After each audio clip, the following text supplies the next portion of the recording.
আসসালামু আলাইকুম রহমতুল্লাহি ওবরকাতুহু। সম্মানিত দর্শক, বাংলাদেশের রাজনীতিতে আবার হঠাৎ করে ডিপ স্টেট যে শব্দটি বা থিওরিটি সামনে চলে এসেছে।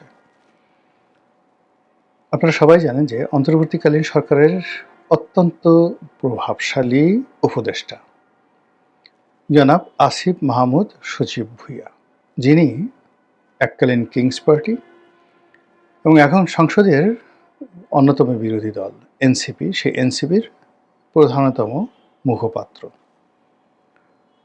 এবং তিনি অবশ্যই জুলাই আগস্ট যে বিপ্লব, সেই বিপ্লবের প্রধানতম মাস্টারমাইন্ড ছিলেন, রাজপথের মাস্টারমাইন্ড ছিলেন। তিনি যে কথাটি বলেছেন তা হলো, ডিপ স্টেট যারা পরিচালনা করেন, ডিপ স্টেটের যারা হর্তাকর্তা, তারা অন্তর্বর্তীকালীন সরকারকে বলেছিল যে 2029 সন পর্যন্ত ক্ষমতায় থেকে যাওয়ার জন্য। এবং ডিপ স্টেটের সেই কর্তা ব্যক্তিরা সরকারকে ইনফ্লুয়েন্স করেছিল, প্রভাব করেছিল যে বিএনপির হাতে ক্ষমতা দেয়া যাবে না। সরাসরিভাবে না বললেও অর্থ যে 29 সাল পর্যন্ত যদি ক্ষমতায় থাকে তাহলে ইলেকশন হবে না, আর ইলেকশন যদি না হয় তাহলে বিএনপি ক্ষমতায় আসতে পারবে না।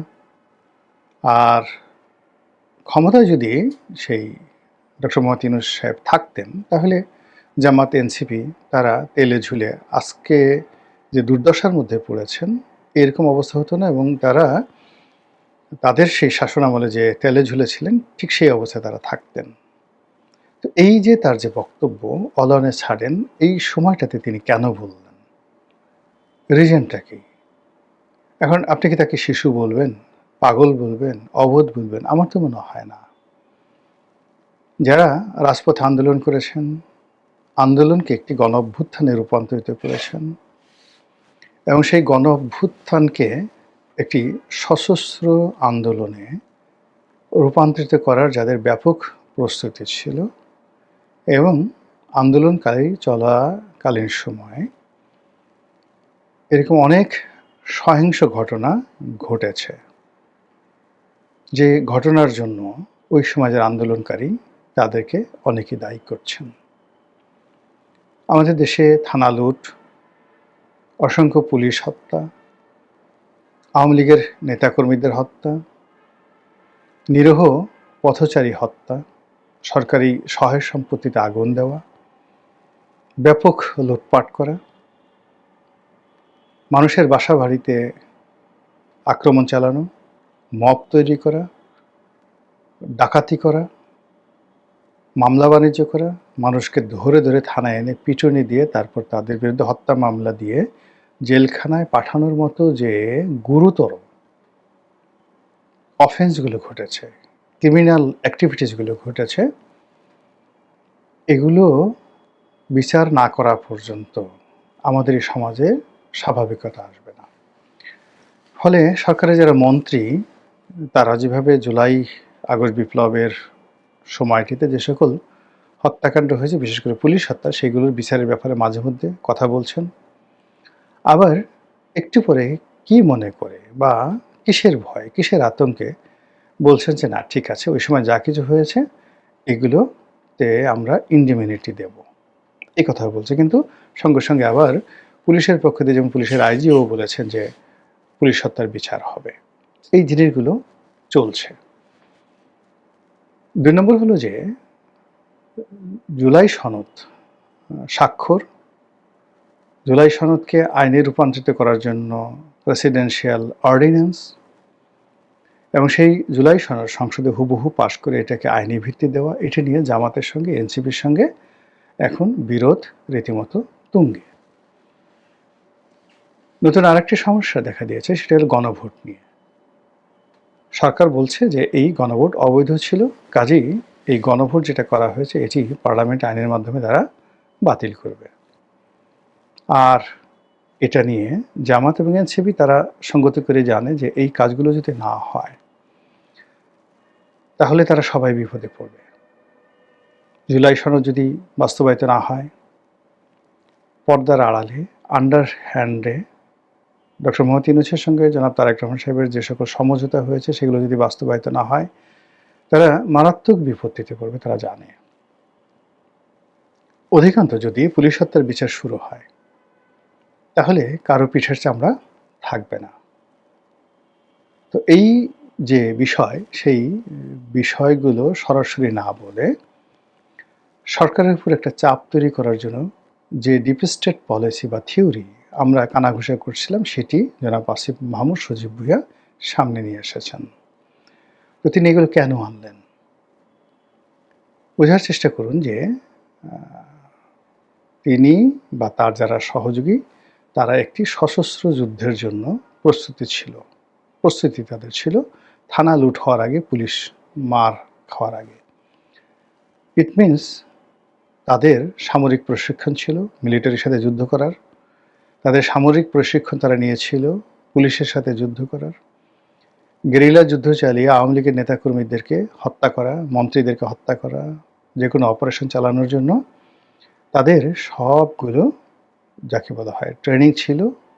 এটা বোঝার জন্য রকেট বিজ্ঞানে হওয়ার দরকার নাই, নচেত তারা কি করে যুদ্ধ করবেন, কি করে গেরিলা যুদ্ধ করবেন।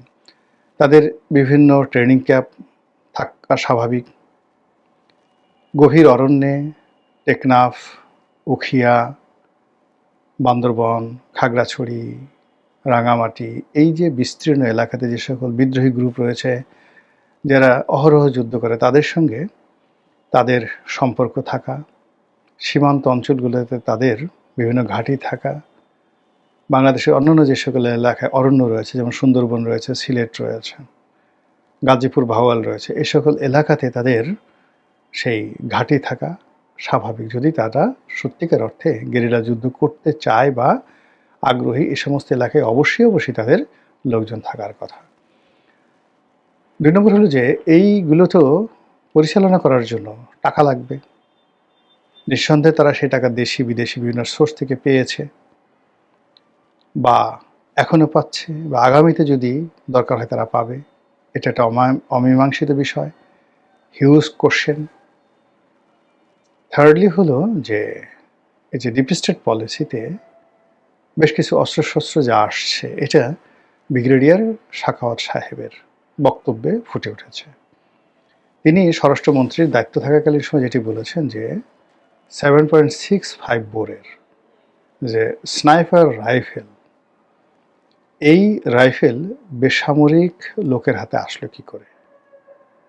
জুলাই আগস্ট ওই সময়টাতে এখান থেকে প্রচুর গোলাগুলি হয়েছে। এগুলো সাধারণত পুলিশের কাছে আছে আর আছে সেনাবাহিনীর কাছে, কিন্তু এই অস্ত্র বেসামরিক নাগরিকদের কাছে কি করে এলো। আর এই ধরনের অস্ত্রের এই মানে যাকে বলা স্নাইপার রাইফেলের এই অস্ত্রের যে গুলি, এই গুলিতে আনসার এবং পুলিশ সদস্য কি করে নিহত হলো। বোঝার চেষ্টা করেন কোথায় গেছে। ইট মিনস যে বেসামরিক যারা জনগণ রাস্তায় ছিল, এখন সেটা ছাত্রলীগ হতে পারে, সেটা এই আন্দোলনকারী হতে পারে, তাদের হাতে প্রচুর স্নাইপার রাইফেল ছিল। সেগুলোর সংখ্যা কি হাজার খানেক, না 10,000, না 20,000? আমাদের দেশে সেই 10 ট্রাক অস্ত্র মামলা আছে না? তো উলফাদেরকে যদি 10 ট্রাক অস্ত্র দেওয়া হয়, তাহলে একটা দেশের রাষ্ট্রের বিরুদ্ধে, বাংলাদেশের মতো একটা রাষ্ট্রের বিরুদ্ধে কেউ যদি গেরিলা যুদ্ধ করতে চায়, তাহলে তার অন্ততপক্ষে 100 ট্রাক অস্ত্র তাদের কাছে আছে। একটু লোড করে দেখেন তো যে স্নাইপার রাইফেল একটা ট্রাকে কয় হাজার বা কয়শো রাখা যায়, আমি বলতে পারবো না। তো এই যে বিপুল পরিমাণ অস্ত্র থাকার সম্ভাবনা, তার সঙ্গে যদি আবার থানা লুট করা এবং এসএসএফের অস্ত্র ছিনিয়ে নেওয়া, এমনকি অন্যান্য বাহিনীর অস্ত্র ছিনিয়ে নেওয়া, এরকম অস্ত্রের সংখ্যা কত? Not less than 10,000। যেটা কাগজ কর্মে আছে 10,000। আর কাগজের বাইরে যে সকল থানায় ধরেন অনেক প্রাইভেট অস্ত্র জমা আছে, সেগুলো তো লুট হয়ে গেছে, তা তো আমরা এখনো ডিটেলস জানি না। তাহলে এই ডিপ স্টেটের যারা লোকজন, তাদের হাতে আসলে কত অস্ত্র আছে, এবং এই অস্ত্র বর্তমান সরকারের জন্য রীতিমতো অশনি সংকেত। তো সেই অশনি সংকেত বুঝিয়ে দেওয়ার জন্য জানিয়ে দেওয়ার জন্য আসিফ মাহমুদ সজীব ভুঁইয়া সরকারের উদ্দেশ্যে যদি আবার সেই ডিপ স্টেটের যে থিওরি সেটি তুলে ধরেন বা সে কথা স্মরণ করিয়ে দেন, এর অর্থ যে সেই অস্ত্র তো এখনো জমা দেওয়া হয়নি, অস্ত্র উদ্ধার করা হয়নি, ট্রেনিংও জমা দেওয়া হয়নি, যারা প্রস্তুতি নিয়েছিল তাদেরকে অ্যাসার্টেন করা যায়নি। যেমন শান্তি বাহিনীর সদস্যদেরকে পুনর্বাসিত করা হয়েছে, এদেরকে পুনর্বাসিত করা হয়নি। এবং আপনি দেখবেন যে অনেকগুলো মানুষ আমাদের সমাজে ভীষণ রকম উগ্রতা ছড়িয়ে পড়েছে। কোনো একটা মানুষের পকেটে যদি টাকা থাকে, অস্ত্র থাকে, গোলাবারুদ থাকে, ট্রেনিং থাকে, ওর ভাবসাবই আলাদা। এই সমাজের এখন সেই গত 17-18 মাসে অনেকগুলো মানুষ, একজন দুজন না, হাজার হাজার মানুষ, টেকনাফ থেকে তেঁতুলিয়া পর্যন্ত অলনে ছাড়েন, তারা সবাই খুব সাহসী হয়ে পড়েছিল। এখনও তাদের সে সাহস আছে। তারা এসপিকে ধাক্কা দিচ্ছে, ডিসিকে গালাগালি করছে, ওসিকে তো পাত্তাই দিচ্ছে না। এরকম ঘটনা গত 17 মাসে কত হাজার ঘটেছে। তার যদি ট্রেনিং না থাকতো, তার যদি অর্থ না থাকতো, তার যদি অস্ত্র না থাকতো, এই কাজগুলো তার করার কথা না। কেবলমাত্র শক্তি দিয়ে কাজ করা যায় না। There is a sign, there is a line. তো আসিফ মাহমুদ সজীব ভুঁইয়া ডিপ স্টেট পলিসির যে সূত্র তিনি বলেছেন, কথা তিনি বলেছেন, তিনি এমনি এমনি বলেননি। তিনি সরকারের উপর একটা চাপ প্রয়োগ করার চেষ্টা করছেন যে বেশি বাড়াবাড়ি করবেন না, বেশি চালাকি করবেন না, যেভাবে কথা হয়েছে, যেভাবে কমিটমেন্ট দিয়েছেন, যেভাবে ডিল হয়েছে, সেই অনুযায়ী সব কিছু করেন। জুলাই সনদ থেকে সব কিছু। আদারওয়াইজ ওই যে ডিপ স্টেট, ওই দেখা যায় তাল গাছ, ওই আমাদের গা, ওইখানেতে বাস করে কানাবগির ছা। বুঝতে পারলেন কিছু? মহান আল্লাহ আমাদের সবাইকে হেদায়েত দান করুন, হেফাজত করুন। আসসালামু আলাইকুম রহমতুল্লাহি ওয়া বারাকাতুহু।